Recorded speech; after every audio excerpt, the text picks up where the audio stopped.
Welcome back to Weird Worlds. Join us on a journey through the pages of old, dusty, weird pulp magazines. Before we begin, I invite you to pause for a moment and share in the comments where in the world you're listening from and what time of day it is for you. Compete or Die by Mark Reinsberg. I slammed the aircar door and fumbled in my pocket for the key. I cast a quick backward glance at the policeman 100 feet away. He wheeled about at the sound. My trembling fingers tried to fit the key into the ignition. "Halt!" the policeman yelled, unlimbering his gun and breaking into a run. My fingers failed to coordinate. I heard a shot and nervously dropped the key. I bent over frantically to scoop it up. There was another shot. Pieces of glass trickled down my neck. I straightened up and saw a hole in the windshield, level with my eyes. "Hands up!" The cop had slowed down to take careful aim. He was so close now he could hardly miss. "Don't shoot," I shouted. "I surrender." I inserted the key in the ignition with desperate precision, gunning the engine so hard that the ship spun halfway around. The policeman leaped out of the way as my CAD super roared past him and lurched into the air. I heard a tattoo of shots from the ground, and then we were out of range. I swore as the acceleration crushed me deep into the seat. My forehead was pounding. Bart Spano, fugitive, I thought bitterly. And only a half hour ago, I was a pillar of society. Worst thing I had to worry about was a speeding ticket. I had been griping to my wife as usual about the rush-hour morning traffic above Chicago. "Look at this.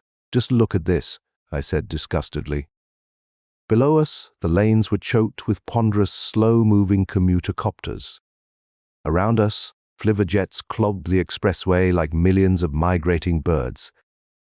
We couldn't make more than 300 miles an hour. "The stupid schlubs," I muttered resentfully. "They ought to ride the pneumatic tubes to work." "The air lanes should be reserved for top competitors only," said Celia teasingly. "Like you, dear." I ignored her sarcasm and scanned the empty lane overhead, all that blue sky set aside for outgoing traffic, and nothing in sight. A shameful waste, I gunned our CAD, super joyfully, defiantly, and scooted up over the assigned traffic stream at 1,000 per. Celia gave me an alarmed look. "Bart, you'll get a ticket." I grinned and kicked our speed up an additional 200. Illegal, of course, but I made terrific time crossing the Iowa-Illinois border where Chicagoland begins.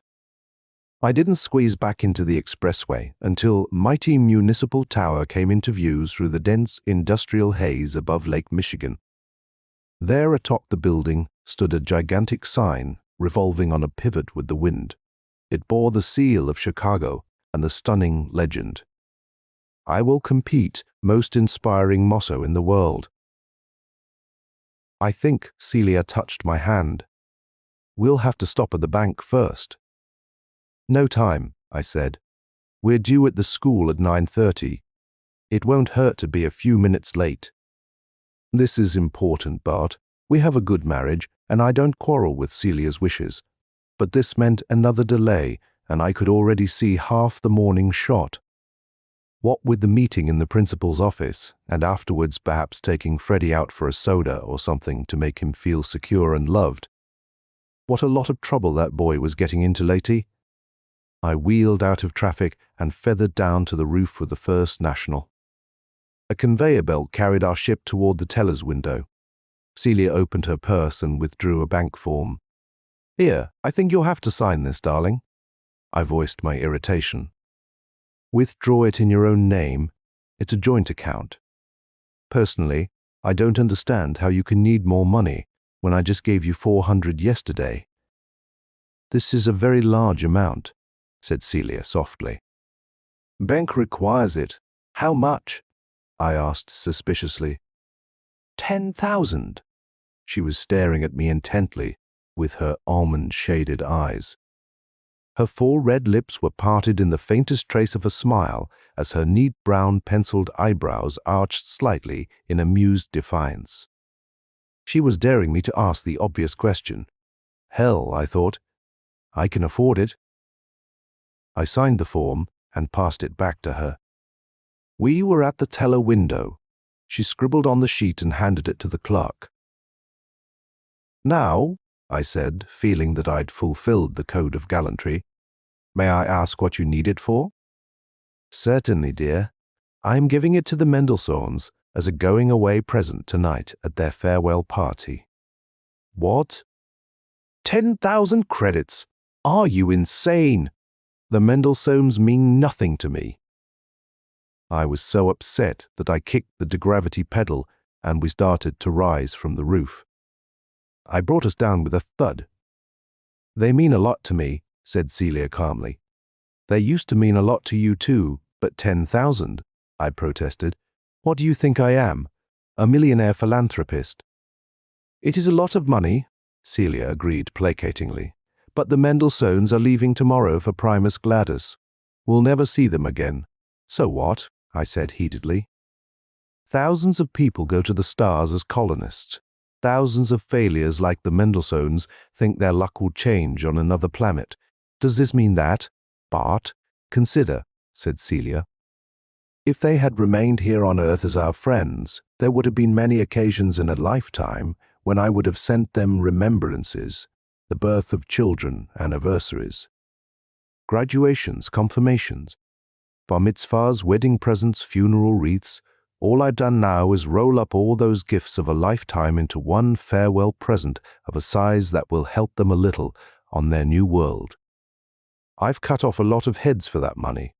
Grain brokerage is a brutal profession, what with 30 billion mouths clamoring for food and the government keeping speculation in a straitjacket, and that insurrection on Venus, the granary of the solar system making wheat futures a nightmare. This kind of generosity leaves me cold. I had more to say on the subject, but the bank teller spoke up to Celia. Your identification, please. Celia showed him her wristplate. Ah, Mrs. Spanter, I'm sorry to inconvenience you, but this is such a large amount that we'll need your husband's personal verification. Bankrolls, you know. This is my husband. My irritation mounted. I am Spanner, I said to the teller, flourishing my wristband. What's the difficulty? Ah, Mr. Spanner, would you like to step in a moment and speak to our chief cashier? I haven't time, I blurted sharply. Give my wife the money. We were already 10 minutes late to our school appointment. The teller looked abashed and hesitant.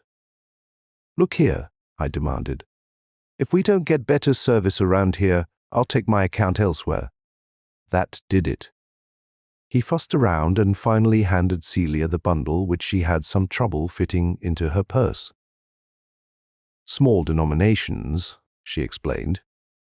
I gunned our car peevishly, I must admit, and the acceleration shoved her back into the seat rest. We were 10 minutes late already. I should have called my office. We soared into air above old Chicago, the part we built after World War III. The lake claimed a good share of the blast area, of course, but that's what makes our city so unusually beautiful now. 400 tiny islands dot the lakefront, some connected by causeways, others reachable only by aircar or boat. Why are you so cross? Said Celia, taking the offensive the way women do when they've pulled some outrageous stunt. Look, you can't have it both ways. You can give them the money, but you can't get me to say, I like the idea Solly Mendelssohn was once your closest friend. Solly is a poor competitor, Celia. Let's face up to it. He has brains. He once showed signs of being a brilliant soil chemist, but he washed out of school and then he became a fertilizer salesman, and he couldn't make a go of that. And after that he took up hydroponic farming, but he wasn't a success at that either. No wonder he wants to try another planet. Solly has had a lot of personal misfortunes. That's an excuse all the schlubs use. No, the fact is he just can't compete, and unless you compete in this world, you are dead. Below, on its own crescent-shaped island, lay Chicago Classical School. I put our ship into a fast elevator dive. My sympathies, I added, go to Dolores.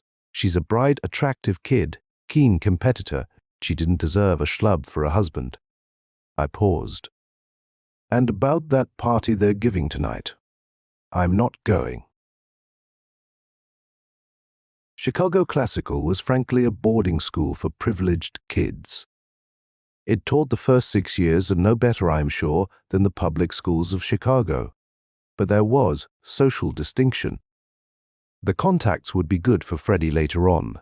Freddie boarded there 5 days a week and came home to us on weekends, uncommunicative about his experiences, but happy to go romping with me in the woods and ravine adjoining our estate near Mason City. Unfortunately, that wasn't too often. Competitive pressure kept me in Chicago sometimes 3 or 4 weeks at a stretch. When they gave the first graders a word picture test, Celia once told me Freddie had represented the word father by the symbols of a bald head, pipe, and briefcase. After that, whenever I couldn't get home on Saturday or Sunday, I made an effort to have lunch with the boy in Chicago, at least once during the week. But of course you can't get to know your son very well that way. Just what is this trouble Freddie's involved in? I asked as we descended. Why don't you keep me better informed on the boy? I try to, but when have you had time to listen? I usually see you at our cocktail parties for clients, or else at 3 in the morning when you drop into bed too exhausted to get into pajamas. Well, this matter with the principal. Are you sure it's so serious? They never ask for both parents unless it is, Celia assured me, glancing soberly at the school buildings as we came to earth. We parked, I noticed, alongside a dark blue official car with the municipal seal and the initials STARS. Never heard of that one, I told Celia as we walked to the main dormitory and administration building. The place was a bloomy grey, vine-covered neo-Gothic structure which ignored almost 1,000 years of architectural progress. An old-fashioned electric eye opened the door. Inside, the building smelled like stale bread, musty linen and floor varnish, combined with a dash of urine. The interior lighting was unnaturally bright. It seemed to me like in a surgical arena.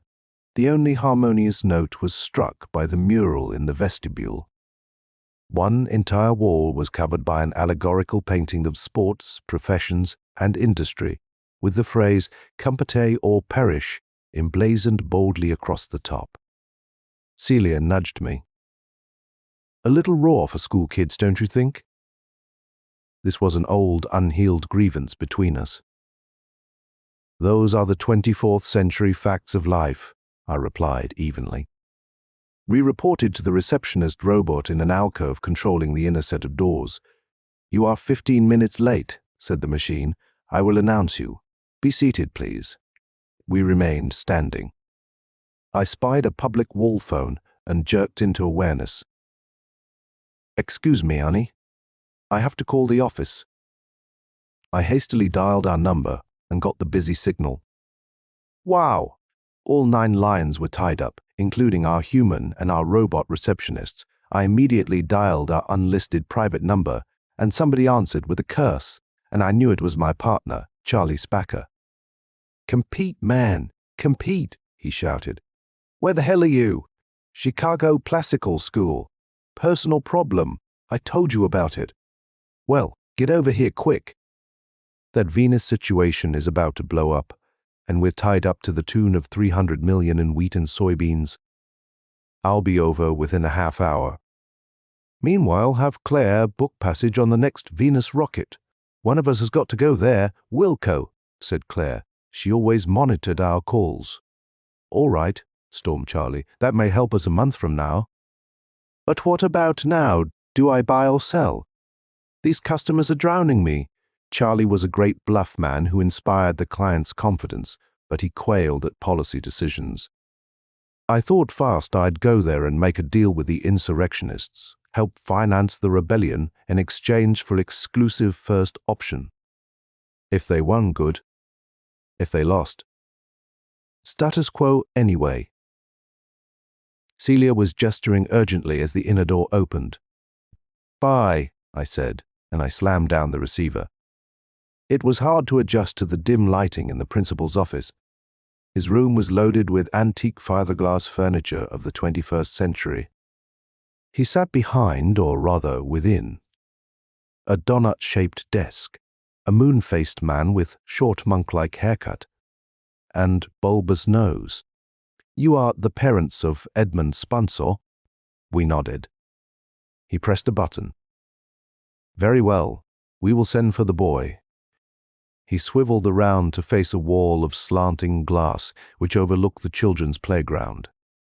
"We could see 2 ranks of boys in a tug-of-war and some little girls playing Red Rover. Scott," he said into a tiny microphone on his desktop. A playground instructor looked up. "Yes, sir. Please send Edmund Spencer to my office." "He's not here, sir. I believe he's in the dormitory." "How does that happen?" demanded the principal. "This is game time." He declined to join in the competition. "Sir? I see, thank you." I felt a hot flush of embarrassment. My son non-competitive? That seemed impossible. He must be ill. It was an insulting accusation. The principal flicked on the war visa screen. It showed a lean, rather formally attired man seated on a lounge in the anteroom next to a uniformed policeman. Macefield. "I believe it would expedite matters if you would find Edmond Spencer in the dormitory and bring him here. Would you do that, please?" Macefield nodded, and the screen darkened. The principal turned to us. "This incident on the playground which you just witnessed may perhaps spare us all an overly long explanation. Mr. Spunner, I have been in touch with your wife from time to time, and I assume she has kept you informed on your boy's progress. Or should we say, lack of progress?" I felt a sense of numb shock. Celia had told me nothing. I managed to control my outward signs of surprise. "Yes, she has," I said calmly, crossing my legs. "But of course we have a fiercely competitive line, and I haven't been able to follow the situation as well as one might wish. Would you tell me in brief what it all amounts to and what you suggest as a remedy?" "Both Mrs. Spencer and I are willing and eager to cooperate." "I hope," said the principal, "that you will remember what you have just said when I propose the remedy. As to the problem itself, I must put it bluntly. Your son, Edmund, refuses to compete." If any other man had said this to me, I would have smashed his face in. Celia looked at me warningly. Again I masked my feelings. "This is a terrible thing to hear," I said sweetly. "But surely it can't be as stark and simple as that. Freddie must be ill or emotionally disturbed. Have your doctors given him a checkup? Have your psychoanalysts examined him?" "Long ago and continually, Mr. Spunner." "That was your wife's original suggestion. Your boy was completely uncooperative with the anarchists, resistant negatively, competitive, if you know what I mean. In fact, I will repeat what one of our doctors said. If your boy could reverse his attitude and put all the energy he uses to fight the system into battling his future economic opponents, he'd become a top competitor. However, a year has gone by, and we have not been able to bring about the slightest change. Now, in fact, the situation has gotten out of hand." "But," I said, trying to sound detached and clinical, "how does this non-competitiveness, as you say, manifest itself in our son?" The prefix non had a bitter taste in my mouth. "In every way," said the principal. "He won't play competitive games with the other children. Intellectually, he won't exert himself against his classmates. Financially, he refuses to earn bonus points, selling magazine subscriptions in his leisure time. This, as you know, goes against the very principles on which our democracy is based. It's subversive in its influence on the other children. If he were not so young, if he did not come from a well-known competitive family, one would almost be tempted to think Edmund an Australian spy." "Come now," said Celia indignantly. "Expel Freddie from your school if you wish, but don't slander him." The door buzzed softly, then slid open. Freddie entered, followed closely by Macefield. Freddie had been crying. His eyes opened wide and an expression of joy hit his face as he saw us. "Mother!" he exclaimed, rushing to Celia's arms. She hugged him fervently. I patted him manfully on the shoulder, but I felt shy and a little inept. "Dad," he added, running the back of one hand across his tear-stained cheeks. "How are you, son?" I said inadequately. Freddie looked up at me imploringly. "Take me away from here, Dad. Please take me away from here." He buried his head on Celia's breast and started to sob. "We will, darling," said Celia. We exchanged swift glances. "We certainly will, son, if you are unhappy here," I said rather mechanically. I was, to tell the truth, rather shocked by the emotional display. Freddie had always been such a self-contained little boy, so beyond his years in control and understanding, so undemonstrative. "I think," said the principal portentously, "that matters would be best served if Edmund waited outside." "I agree." There was no reason for Freddie to hear whatever remained to be said. The kid made quite a fuss about leaving us even for a few minutes, but in the end, Macefield escorted him out with friendly firmness. "We are all in accord, then, that your son is to leave Chicago Classical School?" "I think so," said Celia with unconcealed hostility. "What steps do we take now?" I asked more civilly. "Do we enroll him in the second grade of public school? I mean, is his work here fully transferable?" The principal seemed to reach very carefully for his next words. He seemed, in fact, faintly apprehensive. "Mr. Sponsor, under normal circumstances, a child's credits from Chicago Classical are acceptable at more than par in the public school system. But this is a case in which the authorities are obliged to exercise jurisdiction." "Just what do you mean by that?" Celia said angrily. "Darling," I said, patting her hand, "control yourself. Let's try to hear this thing objectively." "Yes, Mrs. Spooner. As your husband has said, this is a matter which requires considerable detachment. We, too, have had a number of conversations in the past year, and I must say candidly that you did not seem to realize the delicacy and seriousness of Edmund's problem. By authorities, I mean, of course, the juvenile delinquency courts. Now, I am the one who doesn't understand," I said very mildly. "You are aware, Mr. Spooner, that aggressive non-competitiveness is carried on the statute books as a misdemeanor." Scorn and ridicule were in Celia's voice. "But Freddie is a 7-year-old. "Quite. But our concern as educators is with the future adult. And unless the child's habits of thought are corrected in the early formative years, all of his aberrations are magnified by maturity. Would you want your son to grow up a criminal, a seditionist? You need not worry about that," I answered firmly. "I'll take Freddie in hand. He'll learn the value of competition if I have to beat it into him." "I'm afraid it's a little too late for that," said the educator. "School is a powerful influence, but home is the decisive influence in the molding of a child's character and outlook. The plain and simple fact is that your home, Edmund's home, has been an anti-competitive influence. No school can counterbalance it. That's absurd. Do you realize what line of business I'm engaged in?" "I am fully aware of that, however. How much time do you actually spend with your son, teaching him the precepts of our democracy?" "What are you driving at?" He had made up his mind to say it. He leaned forward across his donut-shaped desk and said very deliberately, "When the home fails in its duty, the state must step in and do the job. We have recommended that Edmund be placed in our city's special training and re-education school, and that he be isolated from all parental influence for a period of 5 years, or until such time as his attitude shall have displayed a fundamental change." Celia was on her feet. "What? You mean we can't see him for 5 years?" I was leaning over his desk almost yelling.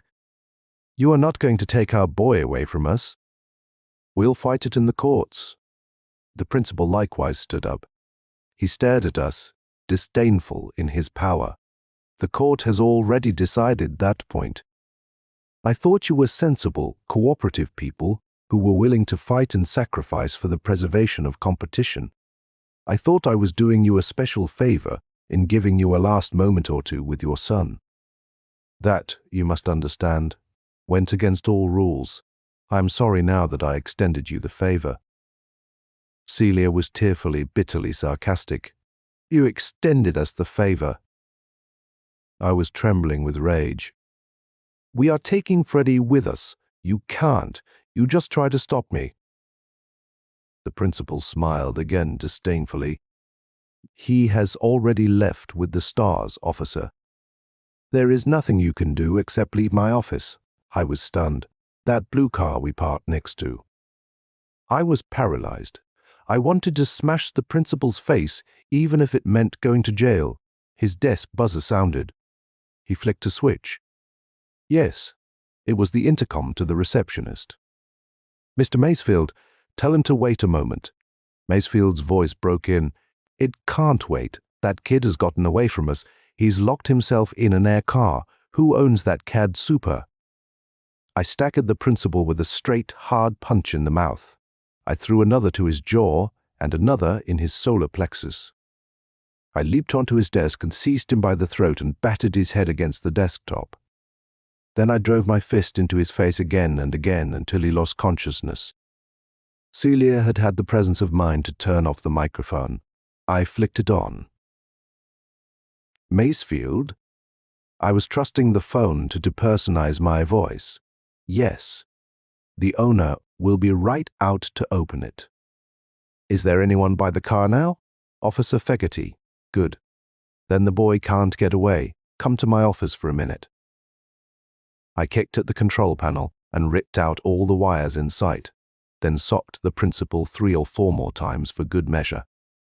We exited as casually as we could, nodding pleasantly as we passed Macefield in the hall.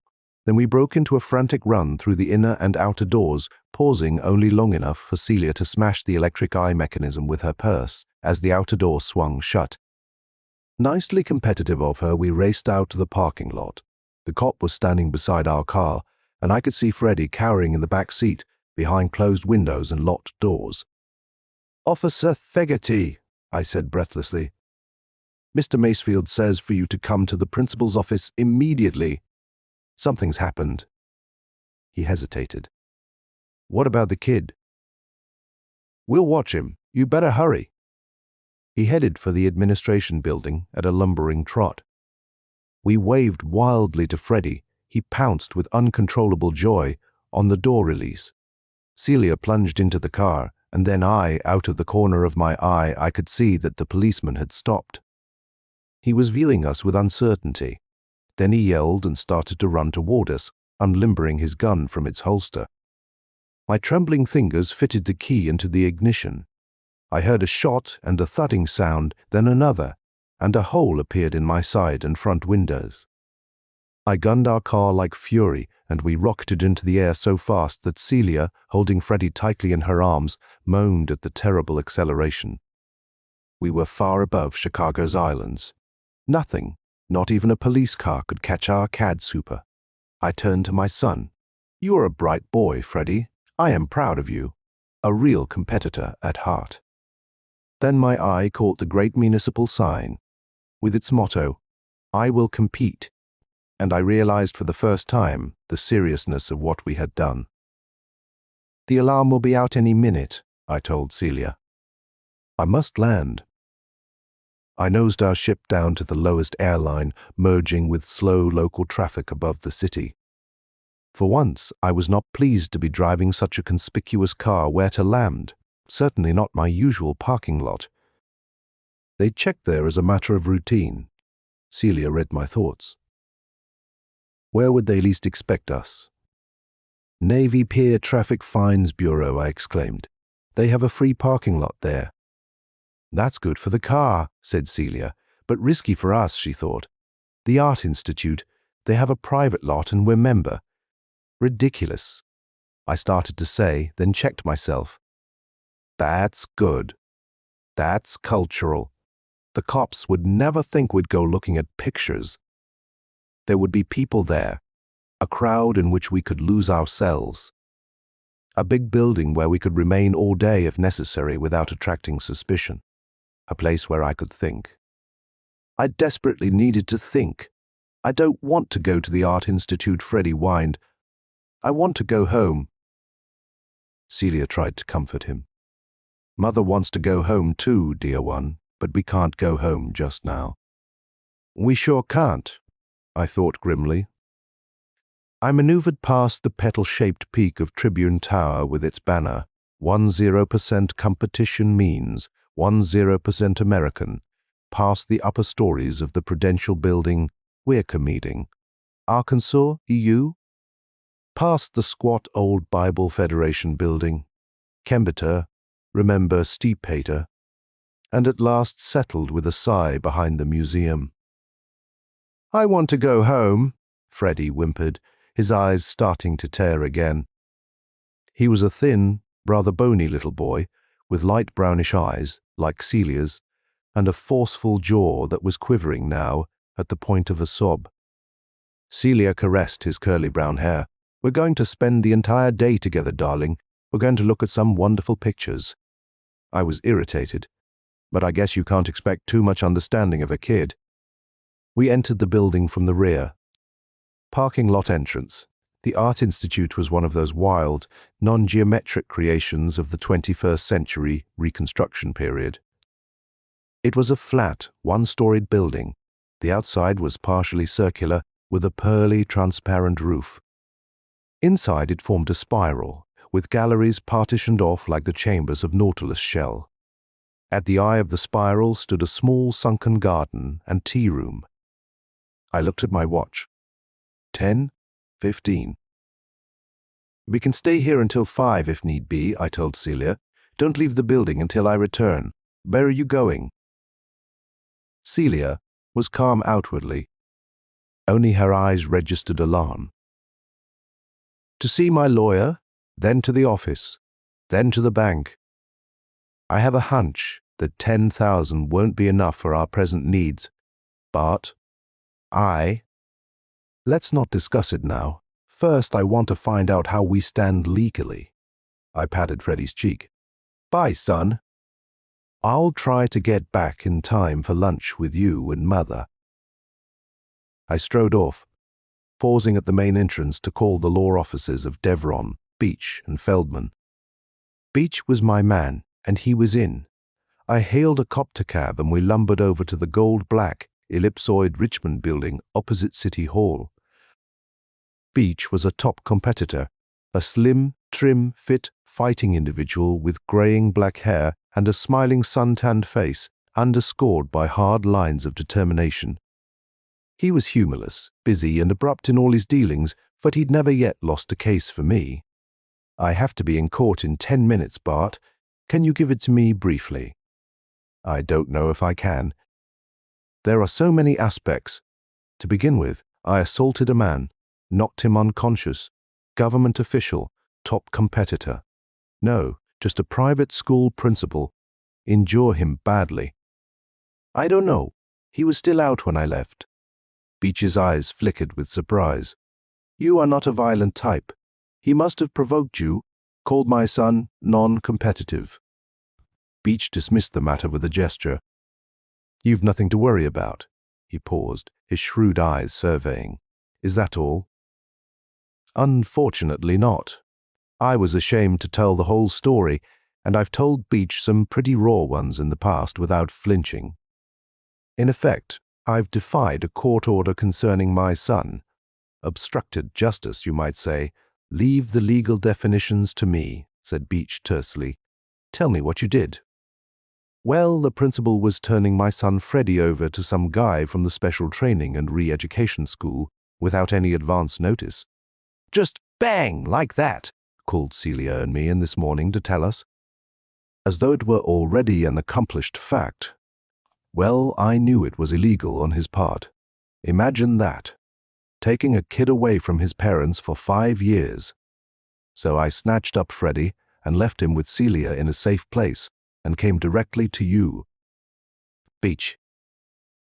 I want to fight this. I want you to take a law book and beat the city's brains in." Beach stood up.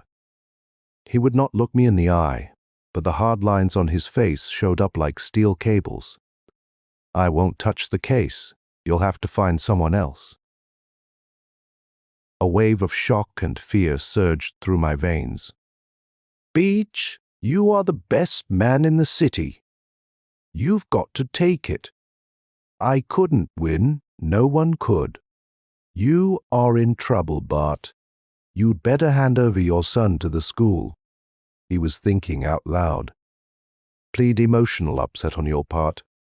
It's a terrible thing for a father, a top competitor, to be told he has a non-competitive son. You momentarily lost control of yourself. Bring him to the school voluntarily. Say you thrashed him within an inch of his life.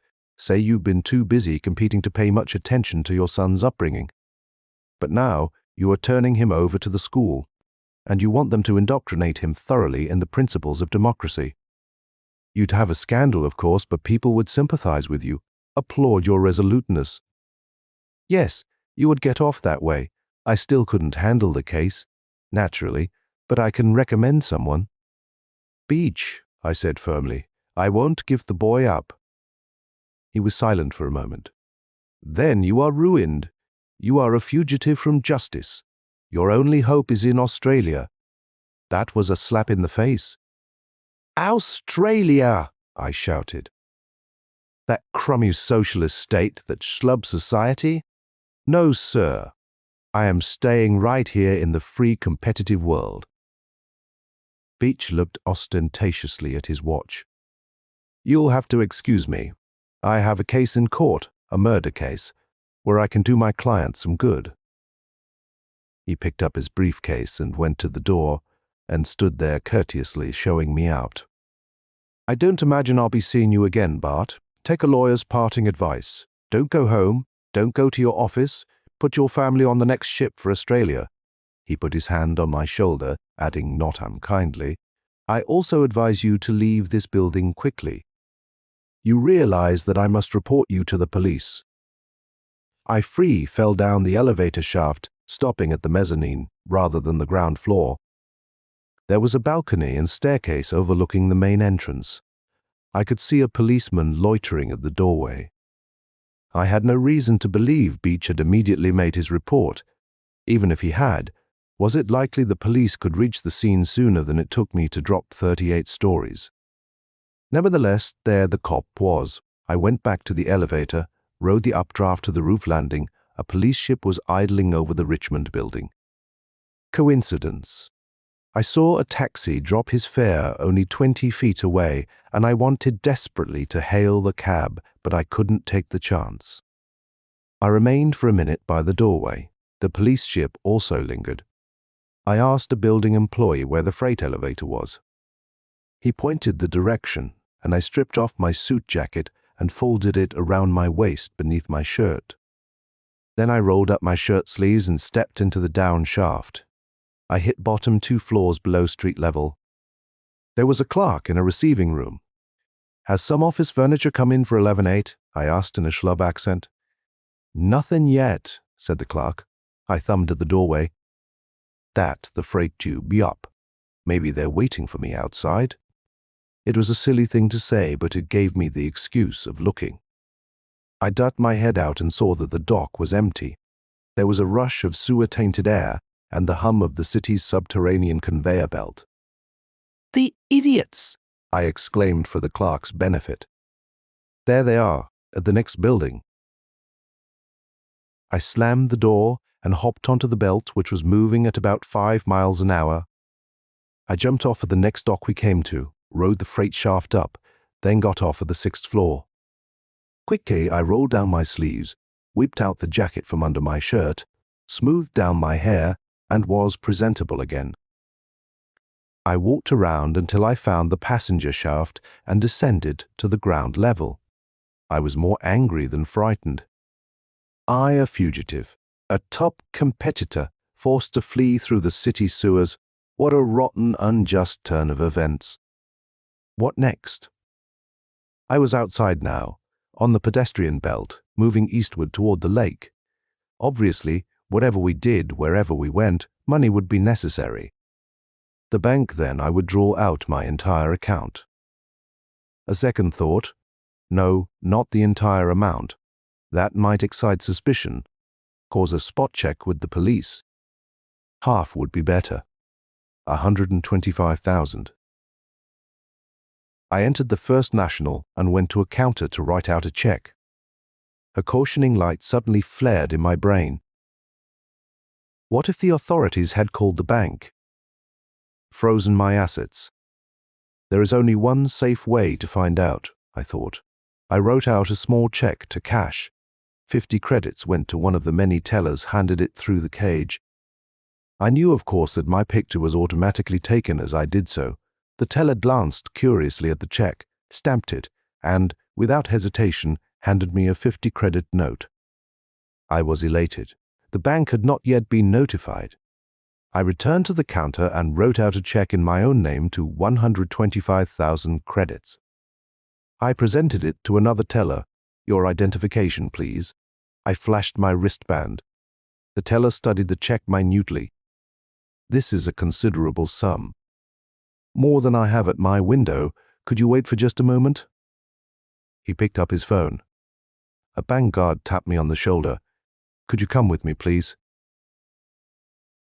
My impulse was to run. A paralyzer pistol was sheathed in his wrist holster. There was no use. I followed him to the original teller's window. I am sorry, sir, said the man, but an S-stop has been put on this account. You will have to return the 50 credits certainly, I said, hastily whipping out the 50. I wanted to dash for the door. Out of the corner of my eye, I saw the other teller hang up his phone and look about urgently. He had not yet seen me. Here is the invalidated check, said the teller. I suggest you hold on to it.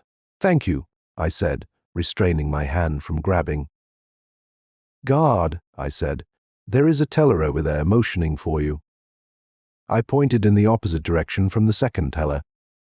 I think it's number 16 there. He went his way. I went my way, as fast as one can in a bank building without starting a chase. I hurried through the doors, waving frantically for a copter cab. One descended. Where to? Good question. Fly me over the islands. I have to kill sometime. We ascended. I could just about read the cabbie's mind. These damn competitors, so busy and so loaded, they have to spend money to kill time. We wafted towards the lakefront. My own thoughts were swirling chaotically. I felt as though someone had turned off the degravity device just as I was stepping into the elevator shaft. The rug, no, the entire floor itself, had been yanked out from under me. I knew now that I was being pursued systematically. It was not yet noon, not yet 2 hours since the event. Already the subtle, confident, overpowering resources of the state had been brought to bear, narrowing the avenues of escape, cutting off the criminal's lifeline. Yet what had made me an outlaw? Love of offspring. Do you want me to just keep circling? Said the cabbie. I made a quick decision. Board of Trade building. I'll show you which entrance when we get there. My office was located there. Undoubtedly it would be under close watch. Probably Charlie Spacker's was also. But I had to communicate with Charlie. Had to get some money. Had to arrange to get out of the country. In my mind's eye, I could visualize 2 plainclothesmen seated in the anteroom of the firm of Sponsor and Spacker, trying to appear like clients. I could see another detective or 2, armed with photograph and paralyzer, keeping vigilance on the roof landing. A few more, watching the ground-level entrance. It was hard for me to believe I was that important to the state, worth a platoon of human bloodhounds.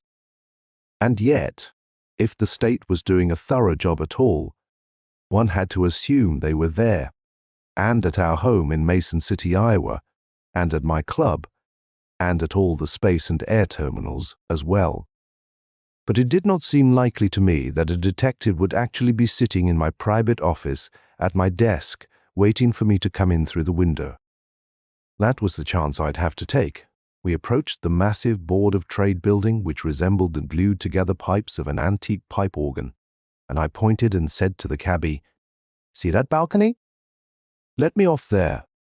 The driver stared back at me, wide-eyed. "We aren't allowed to do that, mister." "I realize that," I said, handing him a 20-credit note. "But I want to play a joke on a friend." "All right, buddy," he said, maneuvering his copter closer to the building. "Remember, if you land on the pavement below, I don't offer any guarantees." He hovered stationary beside my balcony, and I leapt across the airspace of 2 or 3 feet and slipped and clung and finally scrambled to safety. I could see into my darkened office. It didn't look as if anyone was there. Then a new problem presented itself. How to open the unbreakable strontium alloy window? There was no way at all to do it from the outside. Why hadn't I thought of that? I looked down 68 stories and looked up 41 stories and realized I was trapped. Unless I could reach the balcony outside Charlie's office, oh my God, I thought. A human fly act. That was 10 feet away, and I am 6'1" tall. Moreover, the wind was blowing in the wrong direction, and the face of the building was perfectly smooth. Not a thing to use as a handhold. There was another possibility. I took off one of my shoes and hurled it at Charlie's window. It missed, but fortunately remained on the balcony. I took off the other one. It struck his window with a dull clonk. If Charlie was out of his office, well, I couldn't be any more in a jam without shoes than with shoes. A face appeared at the window. Our secretary, Claire. She peered out for an instant, but the angle was too extreme for her to see me waving crazily. As she disappeared, I let out an anguished shout. She reappeared, pressed the window lever, and stuck her head outside. "Mr. Spencer," she said in amazement. "Is Backer there?" I had no time to dwell on the situation. "No, Mr. Spanner. He's still in the pit." A frown crossed her forehead. "But there are some gentlemen waiting to see you." "Yes, I know about them. Now, Claire, come into my office through the adjoining door and open this window. And first, please reach out and get my shoes." She smiled, and I too had to see the humor. Claire was a pretty-faced brunette with ultra-fair complexion and a tendency towards overweight, which kept her eating prescriptions instead of meals. She couldn't compete with our robot steno, but customers liked to deal with a human being, and she was loyal. She let me in and handed me my shoes. I sat down, put them on. Those men outside are not to know I am here. This was the real test of her loyalty. Claire nodded tersely. She was not a dumb girl. "I'm in serious trouble, Claire. The less you know about it, the better. But it's all tied up with the crisis on Venus. Were you able to book passage for me?" "Yes, you've a reservation on the midnight rocket. Good. When's your lunch hour?" "I am on it now. Mr. Spahn.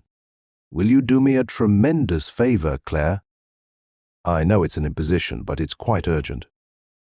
"Would you go down to the Venus spaceship line and pick up that ticket for me?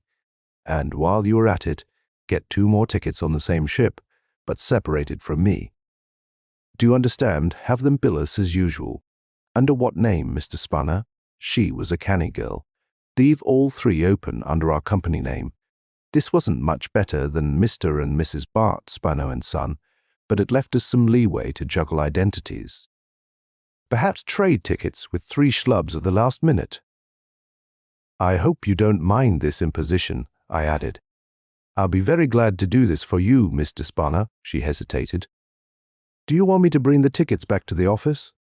What should I do with them if you've left in the meantime?" These were knowledgeable questions. How much did she already know? Was Claire really loyal, or was she planning already to tip off the police? "Have them trail me. Trap Celia and Freddie as well. That was one of those unavoidable risks." Good question. Claire, leave them in an envelope at the mail desk of the Conrad Palmer Hotel. Under my name. Hell, I thought. If she's going to betray me, The name won't make any difference. Otherwise, I'll need my own name for identification in order to pick up the envelope. They had not gotten around to examining my personal files.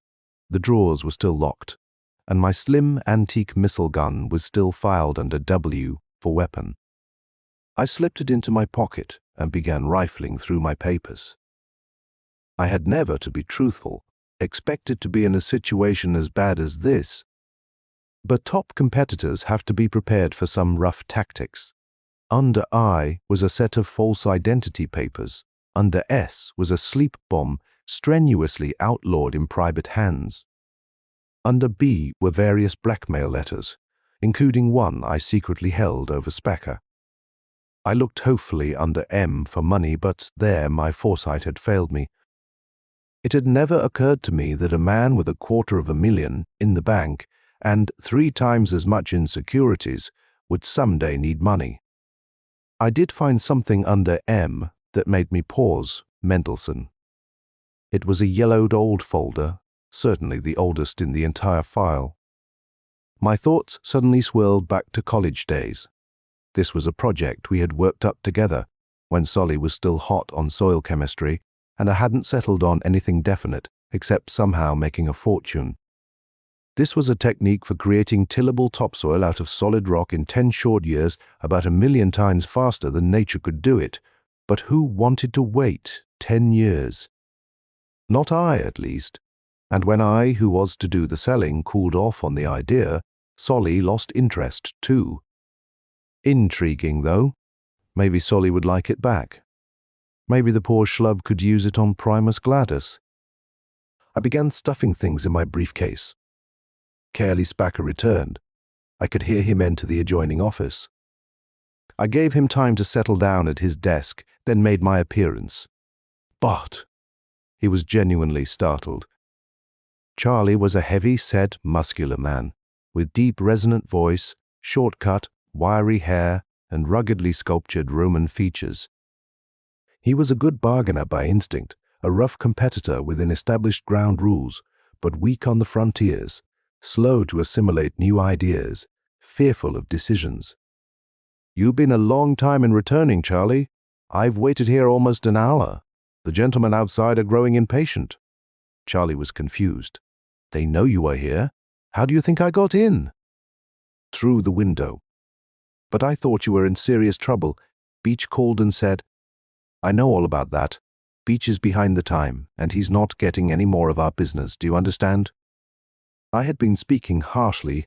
Now I fell into the familiar, friendly vein. "Charlie, this is the situation. I came within an inch of getting my head chopped off, but I spoke to the central committeeman and the matter's being straightened out." I paced the office casually. "It's costing me money, of course, a cool $500,000. Charlie's eyes grew to the first magnitude. "Canopus, have you got that much?" "Not quite. Not in cash, anyway. There are some securities I can't put on the market right now, so I am 100,000 short, which isn't so much, actually." I had to make this sound completely nonchalant. "I thought I'd borrow it from the business for 30 days. I assume that's all right with you." "Spacker is no fool either." He hesitated. "Well, sure, Bart. If we have it. But you know, with this Venus crisis, we're running pretty close." I exploded. "What do you mean? If we have it? Our assets top 30 million. You weren't in the pit this morning, Bart. The way Venus commodities are going, we'll be damn lucky to cover our commitments." "That bad? Well, it's a good thing I am leaving for Venus tonight." I paused. "All right, Charlie, then make me a personal loan. I'd be glad to, Bart, but considering the circumstances, how can I be sure you'll come back from Venus?" Spacker was shrewd. "Don't be absurd, Charlie." I tried to make light of his bullseye. "If that bothers you, I'll give you 2 for 1 in government series, R, as collateral." Spacker shook his head. "If something should go wrong with this deal you've made, then the government will be able to reclaim them as forfeit, and I'll be out 100,000. I was swallowing the humiliation, frustrated with a rage that I had to conceal. I was furious at his lack of trust, and chagrined that he was so well justified. "All right, Charlie," I said cordially, I am a little hurt by your suspiciousness, but you have me at a disadvantage. I need the money. I suppose I could raise it some other way, but then that would delay my departure for Venus, and you know that our mutual welfare is tied up with the trip. If so many things worry you about this personal transaction, let me put your mind at ease. I'll sign over my equity in the business as security for the loan. Is that good enough? Charlie was now his best competitive self. Look at it from my point of view, Bart. If you didn't return, the business would become all mine anyway. Isn't that right? A bland look of innocence spread over his face, a mask concealing the saturnine smile. Bart, I suggest you delay your trip for a day or so. Raise the money some other way. I held back long enough to believe my ears. Then I drew my gun. You bastard, you can't force me to sign. I'd repudiate it by phone the minute you left. I'll kill you. That won't get you the money. You'll rot in the slave mines of Mercury. True, a feeling of fatalism swept over me like ocean surf. I opened Spacker's door and called out to the detectives. If you gentlemen will step in here, we've just received word of Mr. Spencer's whereabouts. Then I stepped back behind the door jamb, leveling the gun at Spacker. He knew I meant silence. He knew I would kill. The detectives entered. I jumped behind them. Raise your hands. They complied. You too, Spacker. Now the three of you turn your backs to me and walk to the wall. Keep those hands high. I opened my briefcase with one hand, withdrew the sleep bomb, hurled it at their feet. The detectives knew what it was after one gasp and tried to hold their breath. But one gasp is enough. They crumpled to the floor, unconscious. I closed Spacker's door and hung up the "Do Not Disturb" sign. Our robot secretary was taking a flurry of phone messages. I waited patiently in the anteroom till Claire returned. Here they are, she said soberly, handing me the envelope. 3 berths on the Sophocles. That's wonderful, Claire. Thanks a lot. By the way, you'll notice that those gentlemen have left. The matter is all straightened out. A smile wreathed her face. I am very happy for you, Mr. Spunner. In celebration, you know what we're going to do. We're going to give you the rest of the day off. She was enthralled. I waited until 5 minutes after she'd left, then walked briskly to the down shaft. I had to assume there were detectives posted at the main floor entrance. And on the roof, and even perhaps in the freight entrance, I got off on the 2nd floor. I walked down the corridor, studying the signs on doorways. There was a market research firm, Meclan, Drew, Inc., that occupied a large suite with several labeled doors. I opened one that said Employs and found myself in a room with a medium-sized computer and several preoccupied mathematicians. I went directly and purposefully to the window, opened it, and calculated the distance to ground level. 12 feet, maybe. The employees looked at me with faint interest. Someone from the building maintenance department, probably. For a minute or two, I watched the pedestrians glide by on the conveyor belt. I saw no evidence of the police. I think I'll have to examine this from the outside, I said to the employees. Will one of you close the window after me? I got out on the sill, eased my body down, hung by my fingertips for a moment, then let go. I could see a puzzled expression at the window as I glided away and became lost in pedestrian cross-traffic. In a mood of self-congratulation, I headed for the Art Institute. The mood vanished as I passed the first newsstand. Boldly on its display screen was a front-page story about the fugitive Sponso family. There were pictures, of course. They didn't have a very good one of Celia. College graduation shot, she had nothing to worry about. The photo of Freddie was better, but the city is full of skinny 7-year-olds with sensitive features. No great risk of recognition there, but the one of me. A perfect likeness, repeated on an endless number of newsstands between the Board of Trade building and the museum. The large oval-shaped bald head, shorn of all but a trace of sideburns, the straight, prominent nose with flaring nostrils, the large, sensual lips, the hard, clamped jaw thanking Zeus for Chicago's anonymous millions. I entered the quietly thronged Art Institute.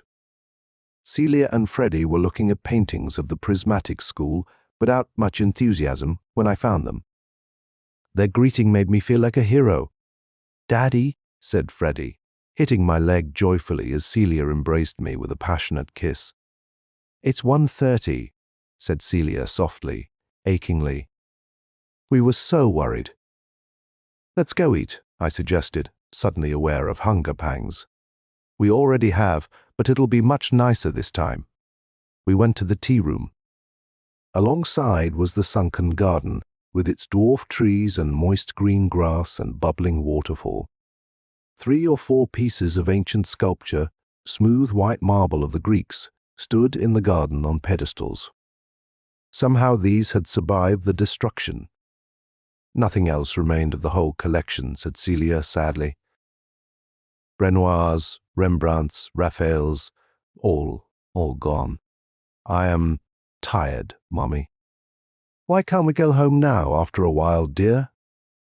"Poor kid, he's weary of looking at pictures, and so am I." "Freddie," I asked, "why didn't you like to play games with the other children at school?" Celia glanced at me disapprovingly. "Oh, I like to play games, but it just seems that when everyone's trying so hard to win, it spoils the fun, you know. Leave him alone, Bart." I finished my ersatz soup and my synthetic sandwich and drank down a cup of chemical coffee and felt much better.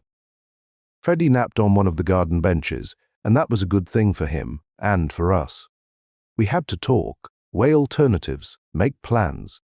"The real crisis," I said, "is at 5 o'clock when this place closes. Then we have to get into our ship and fly somewhere. Wherever we go, there'll be police looking for a green CAD Super with Iowa license plates. We have one advantage at that time," said Celia. "Rush hour, if you can stay in the thick of traffic and not hedge hop. Don't worry. The real crisis, I think, is when we board the Venus ship," said Celia. "The police will be watching all departures, checking identities just as a matter of routine." "That's true, but we don't go aboard as a threesome. You and Freddie earlier, and I at the last minute, with false identity papers." Celia shook her head as if warding off an unpleasant thought. "Aren't you afraid that when Spacker wakes up, he'll tell them about the Venus ship? According to my information, the sleep bomb knocks you out for 10 or 11 hours. A doctor can bring you out of it a little sooner, but you still don't regain your full senses right away, even allowing 10 hours, Bart." 1 and 10 is 11. Our ship leaves at 12 o'clock. That means we face 1 hour of supreme risk." She was right, of course. And there was one more source of anxiety that I thought it best not to mention Claire. What would Claire say if she found out about the sleep bomb? If she went back to the office for any reason this afternoon, or if the police found out, in some manner?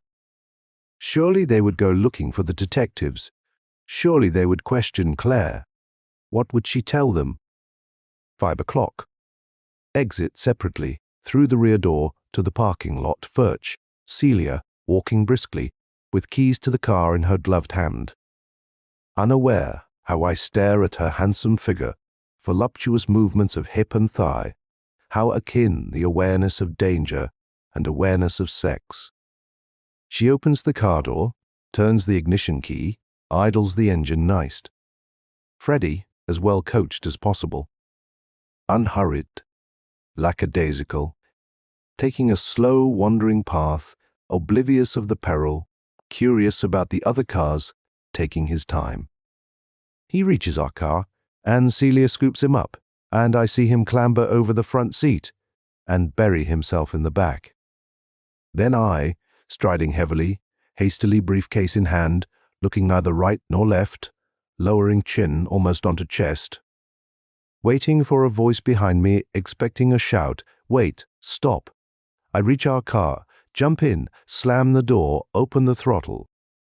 We ascend circle into the lowest, slowest, most congested local traffic lane, westward bound over Chicago. I didn't much like Celia's suggestion, but I couldn't think of a better one, and we had to spend the next 5 or 6 hours somewhere. So why not the Mendelssohns? Said Celia. It's a little early for their party, but I am sure we'll be welcome. All right, but we got to keep quiet about our troubles. I don't want that schlub to have the last laugh on me. It was an evening in early fall, and the sun was setting but not fast enough for my comfort. I craved the protection of darkness. We already had passed 2 police cars headed eastward, and each time I cringed helplessly, and Celia and Freddie ducked down out of sight. Possibly the red sunset tones were falsifying the green of our car. Otherwise I can't see how they overlooked us. Traffic was starting to thin out as we arrived over the Mendota district of Chicago. This was kind of a marginal area, no longer desirable, not yet slum, where respectable poor people maintained some semblance of pride in their old dilapidated solar-heated homes. It was an area so thick with grime and industrial soot that I had a hard time making out the roof markers from 200 feet. The glass and concrete dwellings were universally alike in pattern, a hollow square with patio in the center. Yet, despite the general poverty below, I failed to see a single house that didn't have a rattletrap air car of some kind parked in the rear. All except the Mendelssohn house. The Mendelssohns never owned a car. They had turned their backyard into a vegetable garden. Think they'll mind if I land there? Not when they're leaving tomorrow. I landed gently, nevertheless.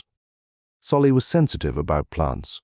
I think they were really astonished to see us. The girls ran into each other's embrace with squeals of recognition. Solly and I shook hands with a good deal more restraint. Dolores was tousling Freddie's hair. Then we went into their house. It was pretty bare, of course. They had packed most of their things, probably had them stored aboard ship by now. But there was enough furniture left that went with the house for us to sit down on. How wonderful! How wonderful of you to come and see us, said Dolores. She was a tall, dark, big-breasted girl with classical features in the Byzantine sense.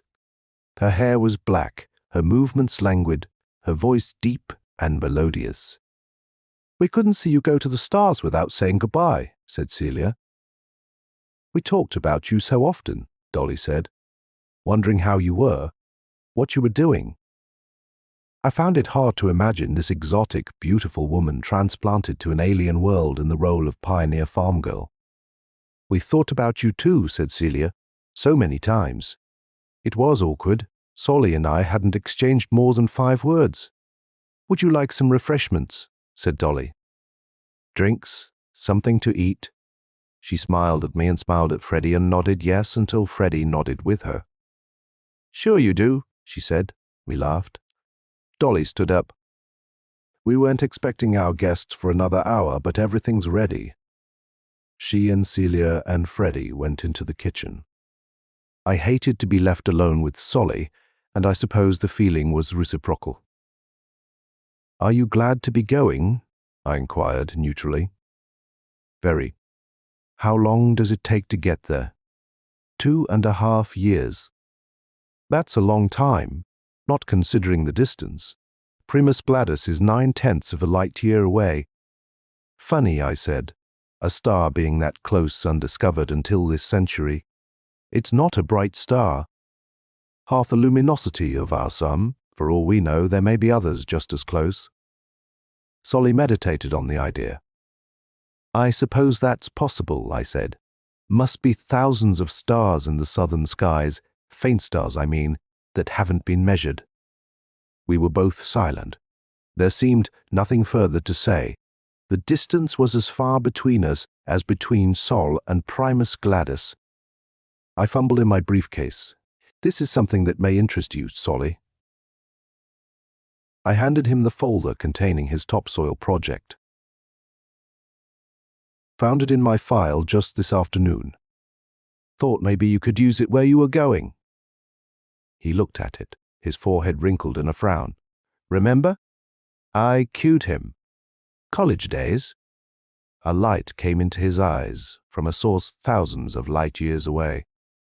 Oh yes, he uttered slowly, a faint smile touching the corners of his mouth. That was our big business venture, the topsoil initiator. He looked at me peculiarly. But how come you kept it all these years? I always thought it was a good idea. This was not a lie. But why? I said. Haven't you done anything with it? Oh, he drawled. No drive, I guess. The real reason, I guess, is that I never had enough money to buy a barren, rocky acre where I could give it a practical tryout. 10 years seems like such a long time to wait for results, I said. Solly reflected with that faint, remembering smile on his lips. It did then. The girls returned with food and drink, and somehow Solly and I had warmed up over the topsoil recollection, and we all became quite gay and animated and loud talking, and I suppose it was a little like old times. Then, a little while later, Celia took her purse in the other room, and when she came out, she handed Dolores an envelope. I knew what was in it, and I wanted to shout, "My God, don't do it! That's all the money we have in the world." But I couldn't get the words out, and Celia said, "Dolly, here is something for you from us. It's a going-away present. We want you to have it before the others come." "How nice," said Dolly. "What can it be?" She opened the envelope and a mixed expression played across her face, delight and dismay. "Why, it's money, a lot of money, thousands." She turned her head away in reluctance, then handed back the envelope. "Oh no, Celia, we couldn't accept it." Celia refused to take it back. "Oh, now, Dolly," she snapped, "don't be stuffy and proud and stupid. We have millions. We want you to have it. You certainly need it. You can't deny that, so please accept it and make us happy. It's wonderful of you both," said Solly. "But you know how it is. We just can't, repeated Dolly. "Oh, please, please," cried Celia, and she was really getting emotional. "Don't you realize? This is the last time we'll ever see you. You are going to a faraway world, our two dearest friends. And this may seem like a lot of money, but it really isn't. It's all the gifts and presents we would give you in a lifetime, rolled up into one. It's funny little baby clothes when your children are born. It's anniversary gifts. It's for your boy's bar mitzvah and your daughter's confirmation. It's wedding presents when they grow up. It's funeral wreaths." Celia started to cry and Dolly started to cry, and they hugged each other and started to cry even more, and the tears rolled down their cheeks. And the tears rolled down my cheeks. And Solly's too, I guess. And we shook hands very solemnly, and Celia stuffed the envelope into Dolly's hand. And then all of us really cut loose and bawled, I covering my face with my hands, and Solly burying his face in a handkerchief. Only Freddie wasn't crying at first. He was just standing there, looking bewildered, and then he got scared and started to cry too, hanging onto my pants leg with one hand and trying to reach Celia with the other. And then, thank God, the first guests arrived ringing the bell, so that we had a compelling reason to stop. The party was still going strong when we left at 11. Solly and Dolly walked us out to our car. There really wasn't much left to say. We had found each other in friendship again, and would never again be nearer than 9/10 of a light year. "A pity," said Solly, and I knew what he meant. The evening was very cool. Celia began to shiver. We took off, and the cabin heater warmed up the thermometer, but still we felt cold. Freddie sat in the front seat between us, dozing lightly. "Our cat super," roared through the night, even at full power. Spaceport, Nevada was 30 minutes away. The moon set rapidly. The night grew darker. "I fear that we will be caught," said Celia tonelessly, like a voice dissociated from body. Our ship's nose wavered slowly between Procyon and Pollux, Canis Minor and Gemini, back and forth, droning on in the blackness. I fear for our little boy, said Celia, like a soul lost in a maze of warped space. What will they do to him? They'll never lay hands on him, I said softly. The serpent writhed and charioteer rocked, as twins dueled the crab and hunter pursued bull. That was a fine gesture you made, Celia whispered. What? Giving them the money. I am proud of you. The lights of spaceport glowed on the horizon. It was a vast complex of launching sites covering 100 square miles, but only one ship could blast off at a time, and that ship would be flooded by searchlights. I singled out the Venus rocket, and we descended. It was 11:32. I handed Celia her 2 tickets. As we approached the Venus compound, I could see several police cars parked on the field. Passengers seemed to be leaving rather than entering the ship. The gangway was crowded with people pouring out of the space lock. They're looking for us, I muttered. Is that why they're all getting off? Said Celia. They must be shaking down the entire ship. This is the moment I feared. She tightened her grip on Freddie. There must be a way of getting aboard, I said. We edged forward to the gates of the field. There is no way of getting aboard, said Celia. Her voice was hopeless. She motioned at a large bulletin board. The sign read, Venus Lights Canaled Etil. Further notice because of civil disorders on the planet. I was weary and defeated, but I said, Honey, we're not licked. We can still go to Australia. I have a better idea, Celia exclaimed.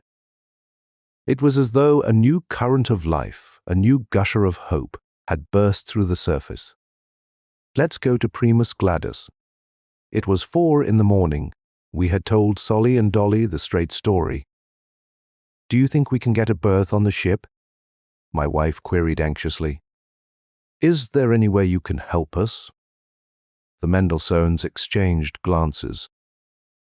I don't know, said Solly. Truthfully, let me think about it a few minutes, since you've told us the truth about yourselves, said Dolly. Do you mind hearing some things you don't know about us? All cards might as well be face up, I replied. Well, listen, you two, it isn't easy to emigrate to another system if you are a schlub. Yes, but not if you are a soil chemist or any other kind of scientist or advanced technician. Earth won't let the boys with know-how get out of its clutches. Dolly's eyes were burning with a message she only half dared to communicate. Does this give you any clues? She asked, eagerly scanning our faces. Suddenly the parts fit perfectly. Solly? You did it deliberately. You washed out of school. You let your career fall to pieces on purpose. Solly was nodding and smiling rather grimly. But why? I demanded. You had such brilliant prospects here on Earth. Why did you do it? Surely you, of all people, must know by now, said Dolly excitedly. Can you and your family go on living in this kind of a world? Can you endure this police state tyranny now that you know what it is? Can you accept the hypocrisy, the masquerade behind pious slogans? What is this thing they call competition? Is it really good? Is it really the expression of democracy? Is it what they want, or is it forced on them? Dolly, you are asking more questions than you are answering, said Celia, trying to head her off. Or is it organized greed? Simple dog-eat-dog, the law of jungle cunning and brute force reaffirmed. If we must compete, let it not be as maggots swarming over a half-eaten pie. Let's get people to vie with one another in service to mankind. Dolly had worked herself into a kind of evangelical zeal with Solly nodding hypnotically in agreement. I answered calmly, trying not to strain our newly healed friendship. I don't go along with you on some of the things you say, Dolly. I personally think competition is the mainspring of progress. Solly started to protest. Material progress, I added. Well, maybe, said Celia, and in a flash I could see what had gone wrong with Freddie's home life, from the school principal's point of view. But I can't see what competitiveness has to do with creative art, or the pure sciences, or philosophy. I think it's positively destructive in those areas.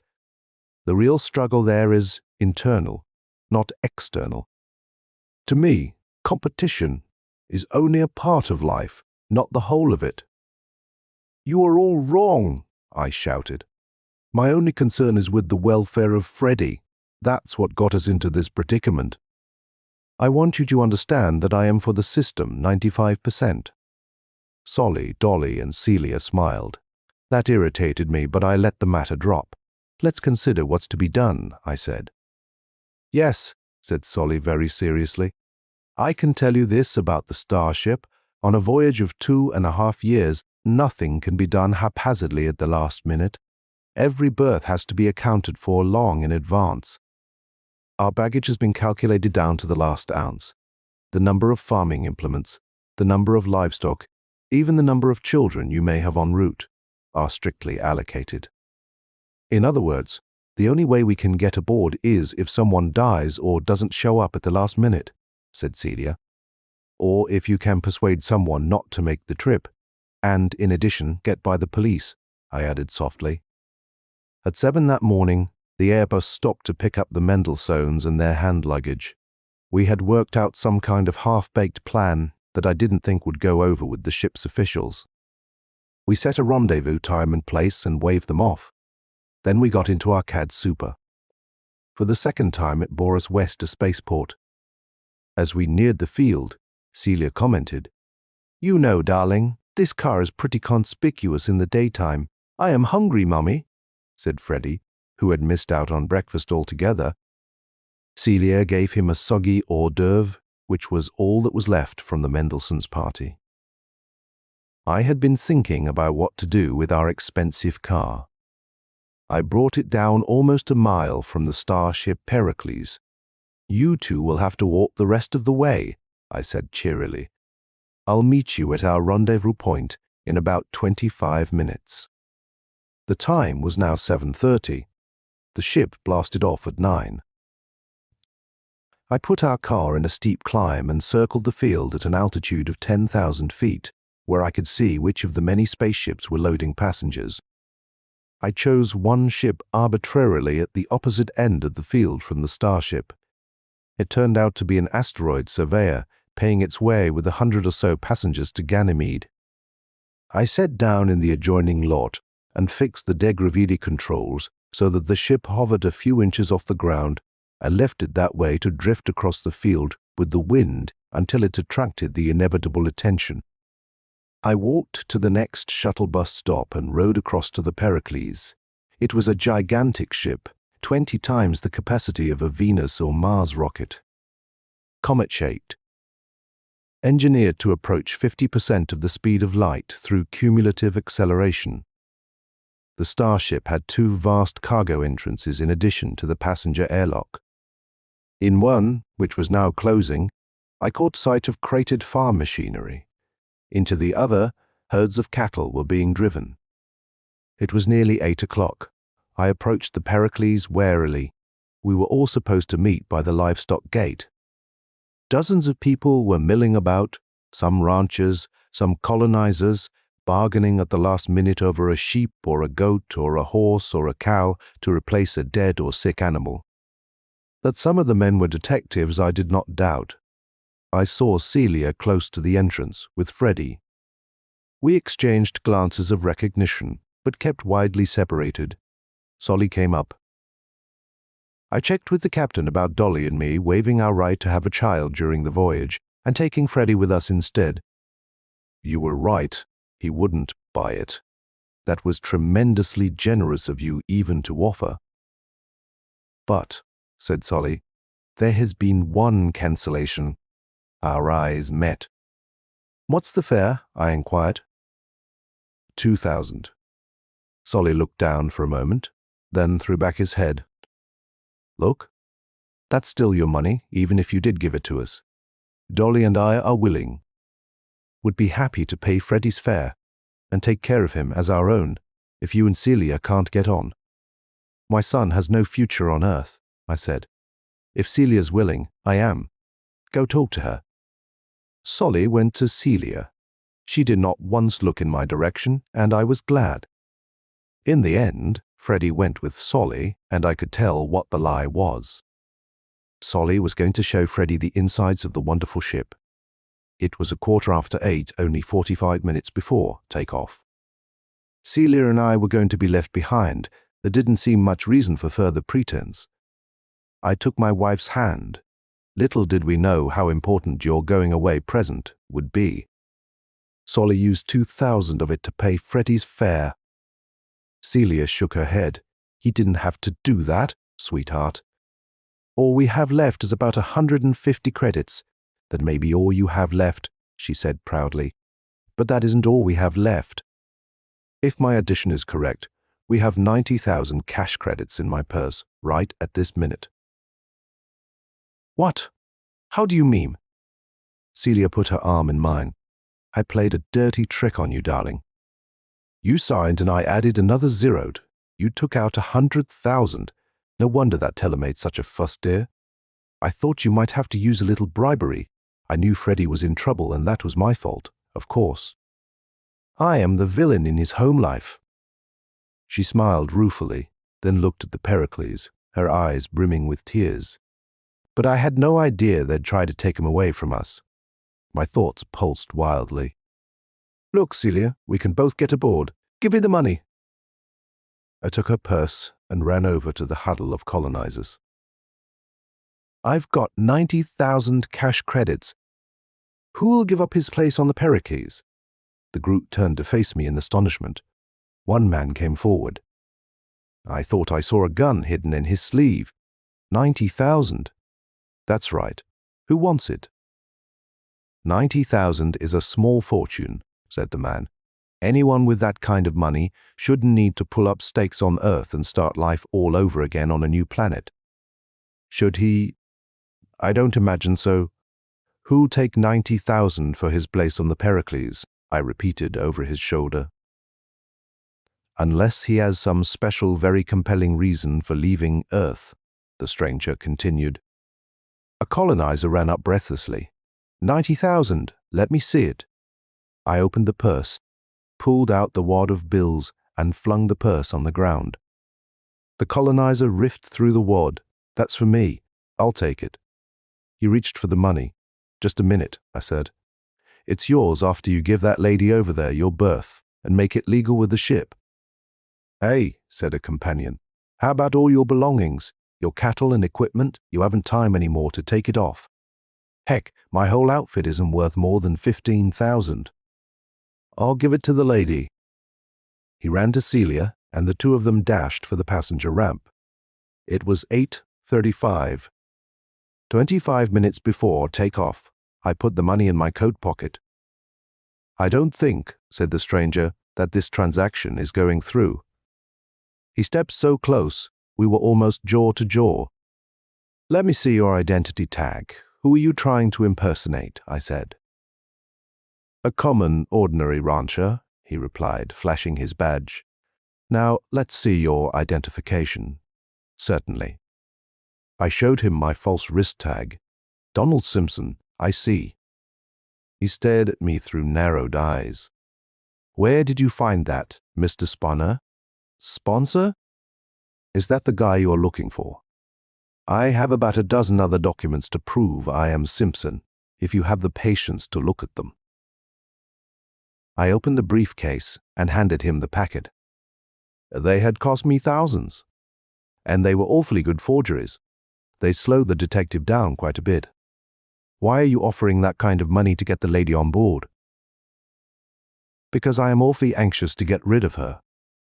You didn't happen to put a kid aboard that ship too for the same reason.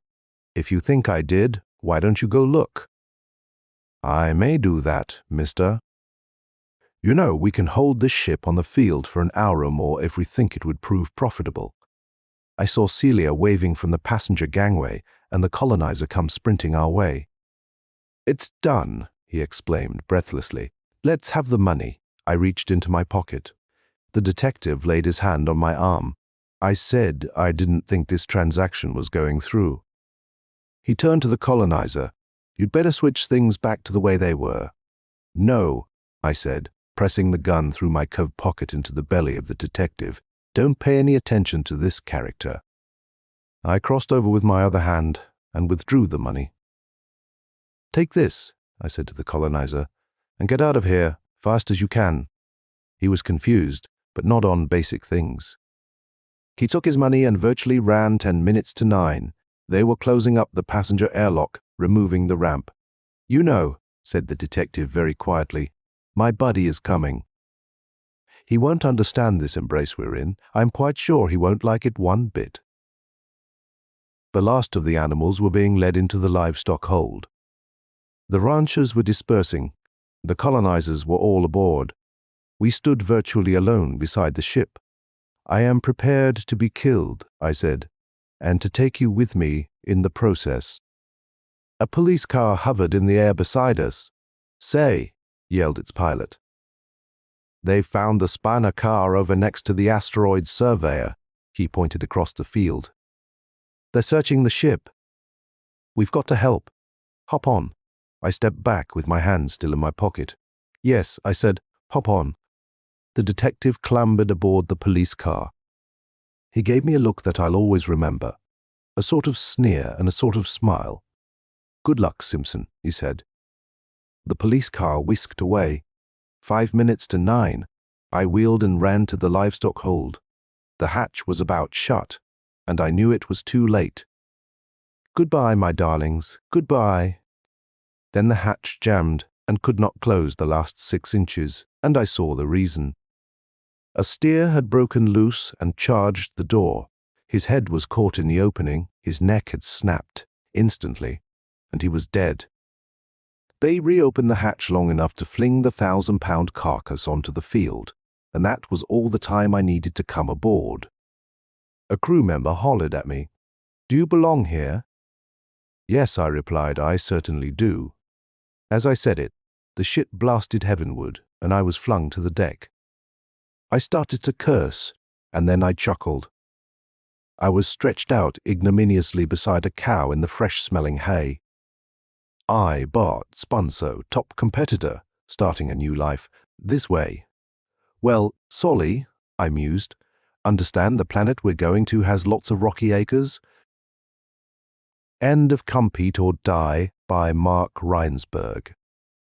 If you found this story interesting, take a moment to support the channel. Hit subscribe, click the bell icon so you're notified of new stories, leave a comment, and give the video a thumbs up. Share it on your socials if you think others might enjoy weird tales. And if you'd like to go a step further in reviving these forgotten horrors, you can click the super thanks button below, or become a member of the channel. With your support, these dusty old stories may see the light once more.